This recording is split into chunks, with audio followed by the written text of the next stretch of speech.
E hoje a gente vai ver o quê? Como que você pode ser um cuidador diferenciado. E a gente vai falar um pouquinho, né? Eu vou dar para vocês um pedacinho do bolo do meu curso de cuidador de idosos. Então, a gente vai falar hoje sobre a importância desse cuidado humanizado, que eu falo tanto, né? Quando você começa a utilizar uma metodologia em que você realiza um trabalho humanizado, você consegue se destacar perante os outros profissionais. E o que é, Irlane, esse trabalho humanizado? Esse trabalho humanizado, ele diz respeito, né, a práticas e recursos voltados para ampliação do relacionamento entre profissionais e cidadãos. Então, você, profissional, vai ter um olhar diferenciado por esse cidadão, seja ele idoso, adulto, a pessoa que precisar daquela assistência, ok? Você vai entender o sofrimento de quem está sendo atendido, né? Você vai pedir a sua opinião, vai entender principalmente os pontos chaves, né? Que levam aquela pessoa a estar naquela situação. Cada sujeito é um sujeito diferente, né? Então você vai tentar entender exatamente o que seu João sente, o que a dona Maria José sente, o que a dona Glória está sentindo naquele momento. Não basta bons profissionais para se construir um bom relacionamento. Por que eu coloco essa frase? Não adianta nada você ser expert. Já aconteceu isso com vocês? Olha só. Você estava com dor. Por exemplo, vou dar um exemplo. Você está com uma dor no punho, tá? E aí, você fala, eu vou ter que ir no médico. Não vai ter jeito, porque tá doendo muito o meu punho. Aí você chega, espera 1 hora e meia na sala da recepção lá pro seu horário, né? Aí chegou a sua hora, chama Dona Fulana de Tal, Dona Renata Sebastiano. Aí a Renata vai lá para fazer o atendimento dela. Quando a Renata entra, ela senta. O médico fala, pois não, senhora. Então, doutor, eu tô com uma dor no punho que tá doendo tanto. Dói, mas dói aonde? Dói aqui assim. Aí ele olha. Pega a caneta. Aqui, ó. Pode tomar esse anti-inflamatório que a senhora vai ficar boa, tá? Um abraço. Ele nem olhou para sua cara, ele nem colocou a mão no seu punho. Ele nem viu o que você tem. Não adianta ser médico, ser doutorado, PhD, não adianta ter um monte de estudo se não tem humanidade, se não tem carinho e zelo pelo outro, se não quer saber a real história daquela pessoa. Às vezes está doendo aqui, mas a dor maior está aqui. Ou, de repente, está aqui no coração. Então, é necessário que faça uma avaliação, uma anamnese boa para saber o que esse paciente tem. E você, cuidador, também vai fazer isso. Você vai conhecer seu paciente, vai saber o que ele tem. E por que surgiu esse tipo de trabalho? Falar de uma forma rápida, tá? Um hospital, o dono de um hospital de renome no Rio de Janeiro, ele tinha 2 hospitais. Um hospital para pessoas de nível AA e um hospital de nível C. Então, tudo que tinha de mais velho no hospital AA ia para o hospital C. Então, tudo que tinha de velho em um ia para o outro, ok? E o hospital AA era tudo de lindo, né? Várias orquídeas, alimentação top de linha, os aparelhos os mais novos e renovados, enfim. E aí, quando o paciente tinha alta daquele hospital, ele respondia lá, né? Aquela pesquisa de satisfação.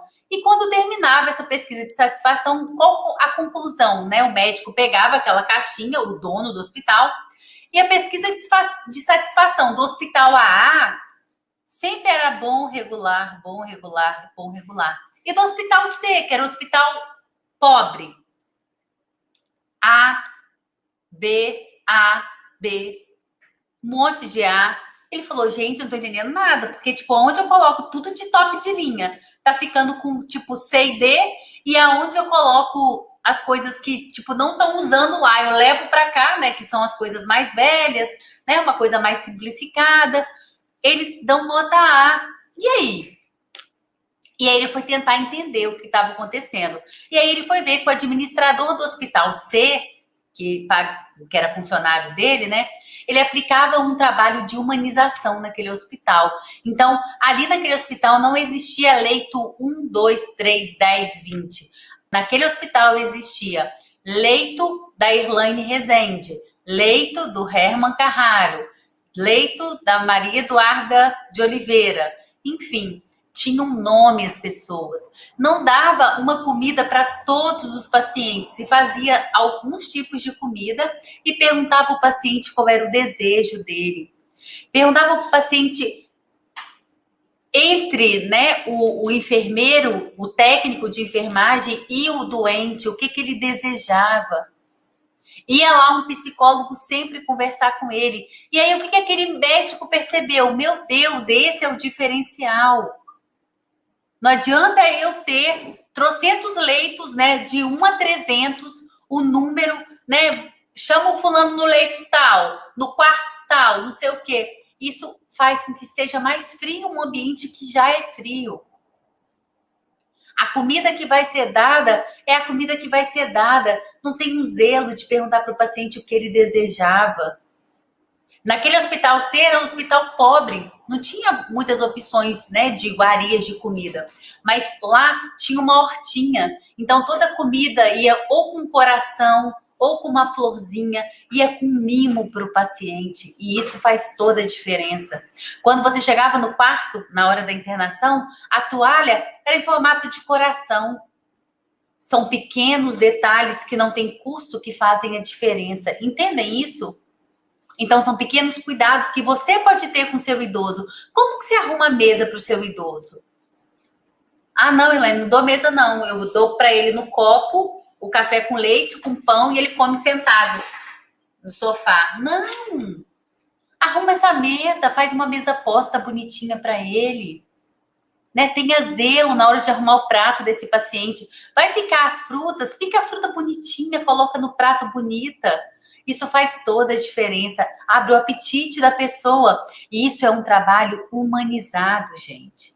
Então, percebeu-se, né, que o paciente não buscava só a solução do seu problema, ele buscava alívio e conforto pessoal. Já estava difícil para ele estar ali. Então, ele precisava desse aconchego, né? Assim, é preciso, né, considerar as necessidades existentes do paciente, atender com solidariedade e acalentar cada uma dessas pessoas.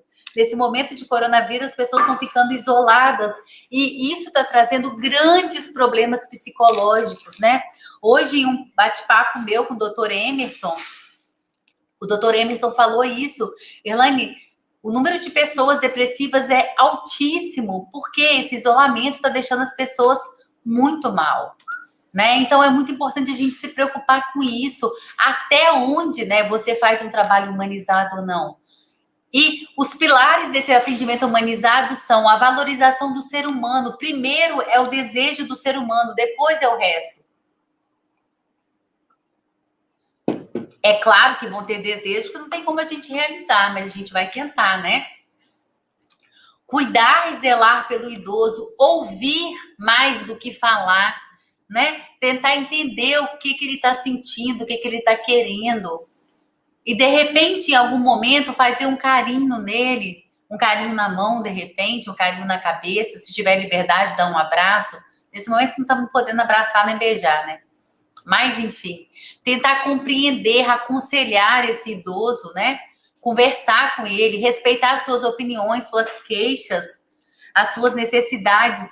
Muitas vezes, a gente às vezes acha que é frescura do paciente, mas só ele sabe o porquê dele sentir aquilo. Eu vou contar uma coisa para vocês que acontece comigo, vou contar, porque eu não tenho vergonha, não. Eu tenho trauma de anestesia de dente. Então, tudo que eu puder fazer no dentista sem tomar anestesia, eu faço. Elaine, você é doida? Um pouco, mas eu detesto tomar anestesia. E se acaso eu tiver que tomar, por exemplo, eu estava com um problema no dente, eu fiz um implante, né? E eu precisava de tomar anestesia. E a gente foi tentando fazer sem anestesia o máximo que desse. E se acaso, no momento que eu vou ter que tomar anestesia, que não tem jeito, eu choro. Choro de cair lágrima, de cair muita lágrima. Me pergunta por quê? Eu não sei. Na verdade, eu acho que eu devo ter alguma trauma de criança, porque meus dentes, toda criança não arranca o dente assim, né? O meu dente tinha uma raiz muito grande, então eu tive que arrancar todos os dentes de leite no dentista. E era pelo SUS, imagina o carinho que eles tinham com a gente, né? Naquela época, quase que nada. Então arrancava de qualquer jeito. Eu acho que é isso, gente. Eu não sei, eu não sei falar o porquê. Eu só sei que eu não consigo. Quando eu olho aquela seringa, já me dá um negócio horrível e eu choro. O único dentista que eu vou é o meu primo, porque ele já sabe que se tiver que tomar, eu vou chorar. E aí ele pega na minha mão, tem paciência comigo, né, e tal. É ridículo isso? É ridículo isso. Mas eu sou assim. Entendem isso? Cada um. Gente, eu juro, eu tô contando se vocês estão me dando vontade de chorar. Cada um tem seus traumas, tem suas angústias, e a gente não sabe qual é o problema daquele idoso. Então é muito importante a gente respeitar a história daquela pessoa, né? Importante ter ética profissional, sabe? Eu falo isso sempre com vocês. Gente, existe uma coisa que chama honestidade, sabe? Ter ética. Eu posso entrar e sair em qualquer lugar, porque eu sei que eu sou benquista, porque eu faço um trabalho honesto com todas as pessoas. Horário do remédio, Herman. Então, é muito importante a gente se preocupar com esse trabalho sempre, né, de forma íntegra, de papel limpo, assim, sabe? Sem letras miúdas, sem escritinho no rodapé. Seja honesto aos seus princípios, sabe? Realize um tratamento individualizado, né? Eu vou tratar do seu João da forma que deve ser, da forma que seu João deseja. Eu vou tratar do seu Jurandir da forma que o seu Jurandir deseja. E assim por diante, cada um é um. Então a gente deve se preocupar com isso, né? Cuidar com empatia, atenção, acolhimento, né? O que é empatia? É se colocar no lugar do outro. Coloquei aí para vocês a imagem de um idoso cadeirante, né? Tentar entender, né, as dores, as angústias daquele idoso que está ali naquela cadeira para o resto da vida dele, muitas vezes. Então, a gente deve se preocupar com isso, né? Ter uma escuta atenta e diferenciada, um olhar sensível à questão humana, respeitar a intimidade, né, da pessoa, os problemas que ela tem, né, os traumas que ele tem, que eu comentei com você. Realizar uma comunicação eficiente. Tem idoso que é surdo, então você tem que falar sempre tentando olhar para ele poder fazer a leitura labial. Então, sempre que você for falar, tente falar de frente para o idoso, para ele ver você falando. Isso é muito importante. Às vezes você está lá atrás falando com o idoso e ele não está te ouvindo. Então, é importante você se preocupar, sim, em fazer essa leitura labial, tá? Passar confiança, segurança para esse idoso. Isso é muito importante, gente. Se o idoso confia em você, já é meio caminho andado. Né, Patrícia? Né, cuidadora Creuza, Ruth Fernandes? Isso é muito importante, tá? A gente se preocupar em realizar esse trabalho oferecendo segurança ao idoso. E aí, quando você está inseguro, o idoso percebe e aí ele não confia em você.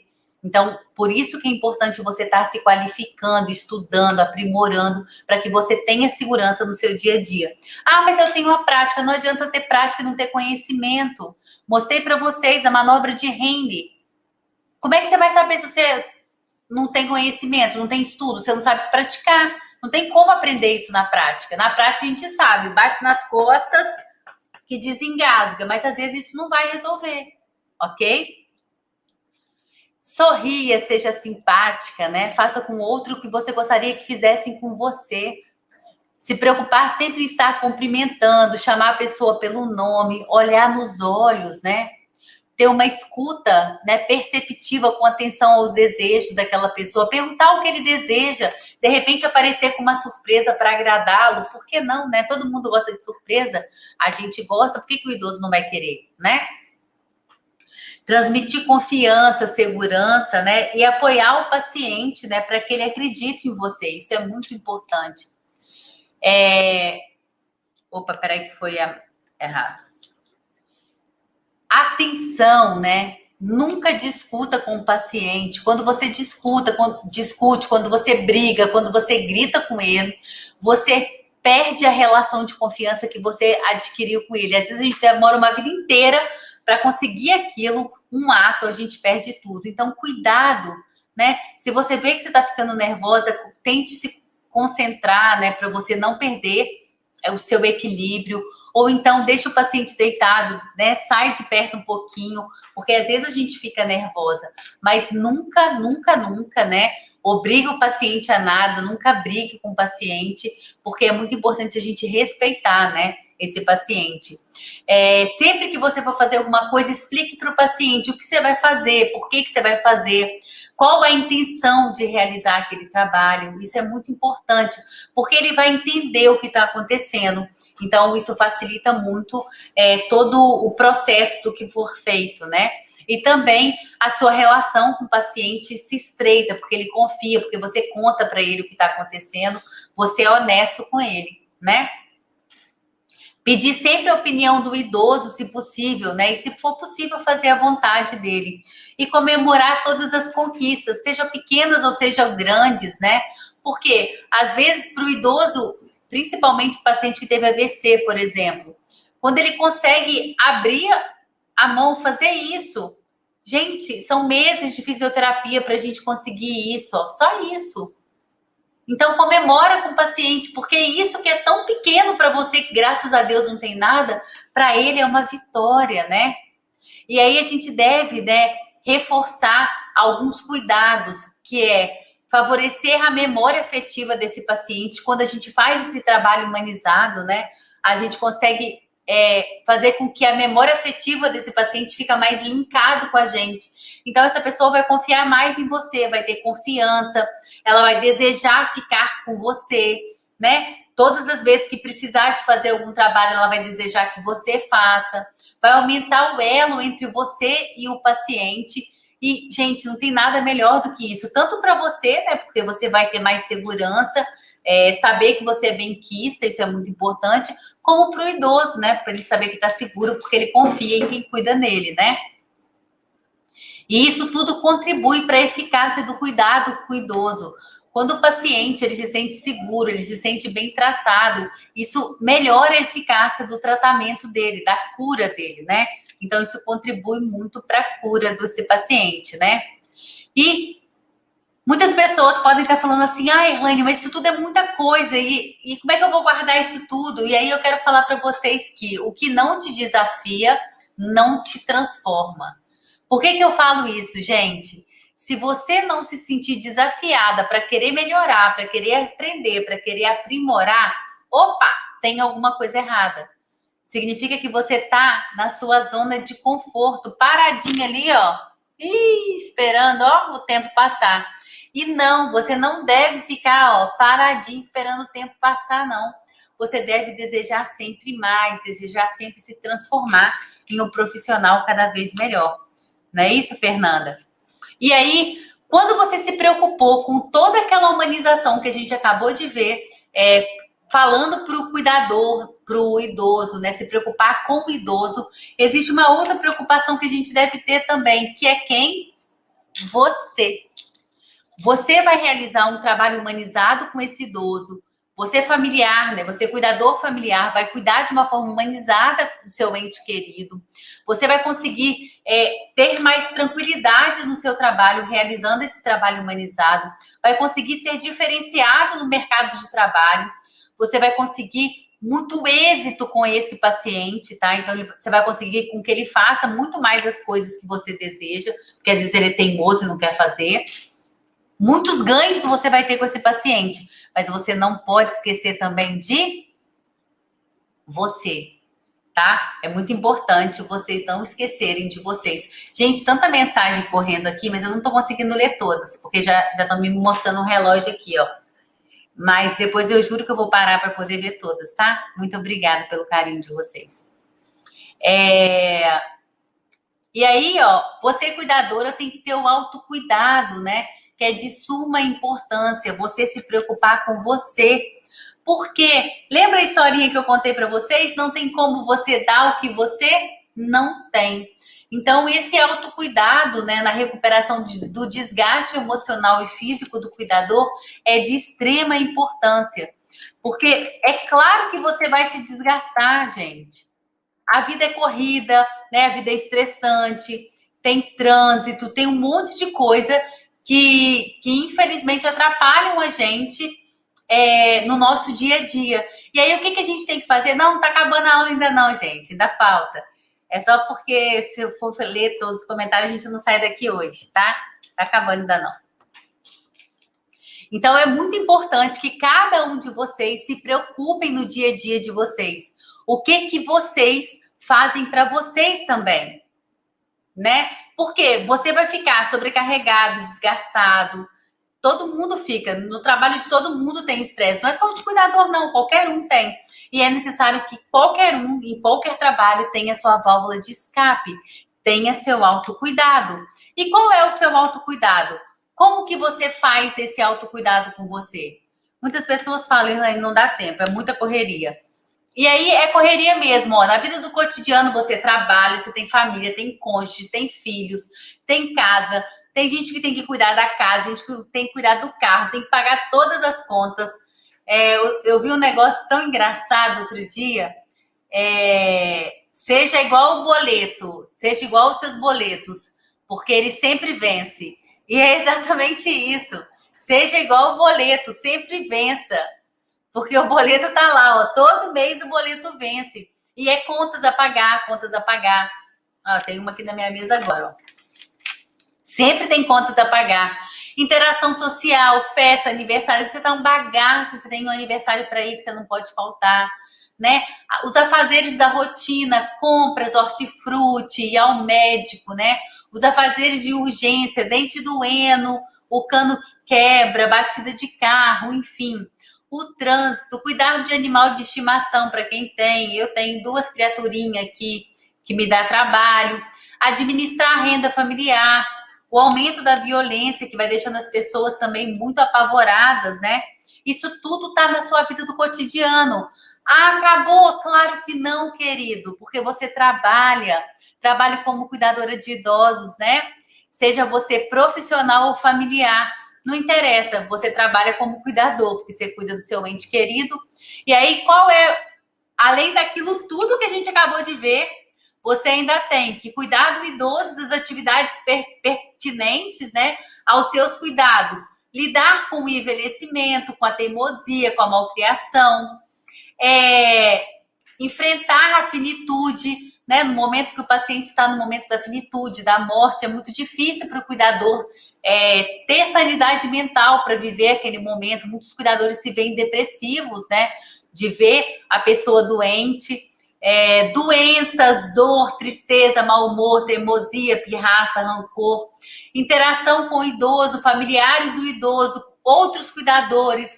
Isso tudo você tem que fazer, tá no seu trabalho, né? Violação aos direitos do cuidador. Às vezes você está vendo que eles estão tirando o seu direito, mas você tem que trabalhar e você fica quieto. Condições de trabalho, às vezes, não suficientes, né? Fatores psicológicos e de personalidade que também influenciam para vocês, cuidadores. E aí, o que acontece? Uma coisa muito importante falar sobre isso, agora, nesse momento de pandemia, principalmente, que eu tenho falado muito com os cuidadores da importância da luva, de calçar a luva e tal. Muitos cuidadores me falam que os familiares não compram luva ou parou de comprar porque a luva tá cara agora, por causa da pandemia. Desculpa, gente. A luva faz parte do material do seu trabalho. É para sua segurança e para a segurança do idoso.